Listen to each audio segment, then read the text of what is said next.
Wacan oo wanaagsan dhammaantiinba saaxiibayaal ku soo dhawaada barnaamijka wararkii ugu dambeeyay qodobada xilligan aan idiin hayana waxa ugu waaweyn wararkii ugu dambeeyay madaxweyne xasan sheekh oo go'aan culus ka qaatay shirka sida rasmiga ah bari uga furmaya Villa Soomaaliya kadib markii uu diyaarsaday qodobo aad iyo aad u culus. Haddaba maxaa ka jira in madaxweyne xasan sheekh uu sameynayo arrimo xasaasi ah oo aan horey loo arag? Ma dhabbaase inuu ku dhawaaqayo in dalka doorasho uu gelayo? Warbixin ayaan idinkaga soo gudbin doonaa insha Allah. Somaliland oo qayladhaan xoogan ka soo saartay tallaabooyinka Turkiga uu ku difaacayo madaxbannaanida Soomaaliya iyo Somaliland oo si weyn uga falcelisay hadalkii uu shalay Itoobiya ka dhex sheegay madaxweyne Erdogan oo booqasho ku yimid magaalada Addis Ababa. Waa maxay sababta ay Somaliland uga calaacalayso arrimaha uu geeska Afrika ka wado Turkiga? Warbixin ayaan idinkaga haynaa. Qodobada kale waxaa ka mid ah dowladda federaalka Soomaaliya oo shaacisay in Imaaraadka Carabta uu jirtay dhaqaalihii uu ku kabi jiray ciidanka xoogga dalka Soomaaliyeed iyo dowladda federaalka oo walaac xoogan ka muujinaysa sidii ay ku heli lahayd dhaqaalahaas oo ahaa mid aad iyo aad u badan. iyo xogihii ugu dambeeyay madaxda mucaaradka oo lagu daray kuwa Puntland iyo Jubbaland oo galabta u fadhiya shir ay kaga arrinsanayaan qodobadii ay la tegi lahaayeen madaxtooyada Soomaaliya oo shirka uu ka furmayo.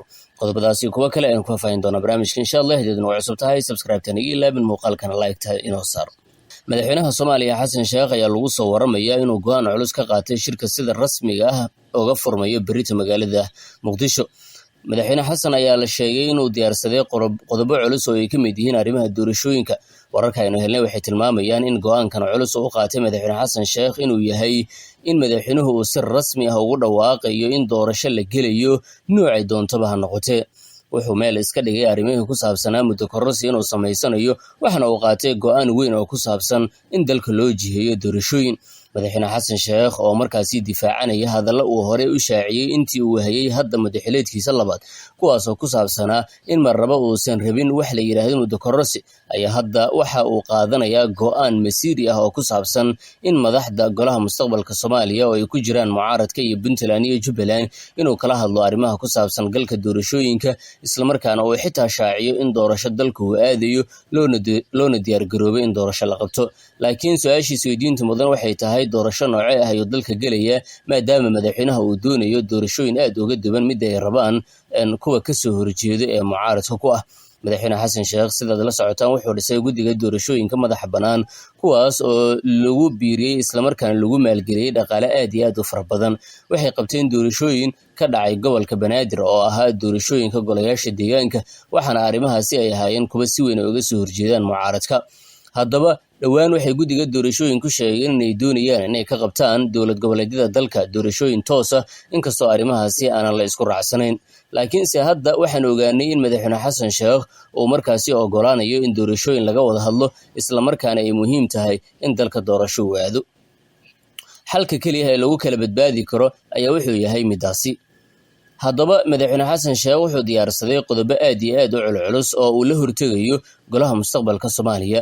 shirka bari oo khamiisa si rasmi ah uga furmi doono magaalada Muqdisho, gaar ahaan Villa Soomaaliya oo shirka la isku raacay inuu halkaasi ka dhaco. madaxweyne xasan sheekh ayaana halkaasi kusoo bandhigi doona arrimo waaweyn. mucaaradka iyo Puntland iyo Jubbaland madaxdooda waxay u arkayaan madaxweyne xasan sheekh inuusan daacad ka ahayn shirkaas, laakiinse waxaa suurtagal ah in natiijooyin lama filaan ah ay halkaasi ka soo baxaan, madaxweynuhuna uu miiska soo saaro qodobo ay ka mid yihiin in doorashooyin la aadayo, iyaguna ay sheegaan waa mucaaradka doorashada ay rabaan. waxaa la isku raacsan yahay in dhammaan aanan rabin doorashooyinkii hore u dhacay sida foosha xun ooga dhacay dowlad goboleedyada oo madaxda ama hogaamiyaasha dowlad goboleedyada ay sameynayeen arrimo aad loola yaabay oo xildhibaanka dhanba lagu soo saarayay 10 daqiiqo, 15 daqiiqo, 20 daqiiqo oo markaasi kala tuur ah. taasina ay ahayd mid markaasi aad u foolxumeed oo aad iyo aad looga wada deeriyey. haddaba lama oga nooca doorasho ee la keenayo, laakiin dooda adag ee maalmaha soo socota ka dhici doonta Villa Soomaaliya ayaa lagu ogaan doonaa natiijooyinka markaasi ka soo bixi doona kulamadaasi iyo shirarkaasi dhici doona maalmaha inagu soo aadan. wixii kusoo kordha shirkaas wararkeena dambe ayaan kusoo qaadan doonaa haddii eebaweyne u raali ka noqdo. markana Somaliland qayladhaan xoogan ay ka soo saartay siyaasadda dhaqdhaqaaqeeda aadka u xoogan yahay ee Turkiga uu ka wado geeska Afrika, gaar ahaan Soomaaliya ilaa iyo Itoobiya. Somaliland war-saxaafadeed rasmi ah oo ka soo baxay ayaa waxa ay ku sheegtay in ay aad iyo aad ugu baaqayso dowladda Turkiga in ay joojiso faragelinta siyaasadeed ay ku hayso dowladaha markaasi dhaca Geeska Afrika.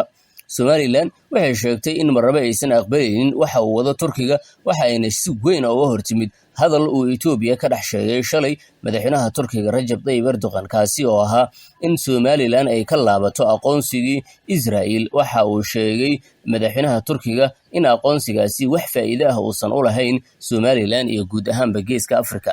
Itoobiya ayuuna sidoo kale uga digay inaysan ku kaatoomin arrinkaasi.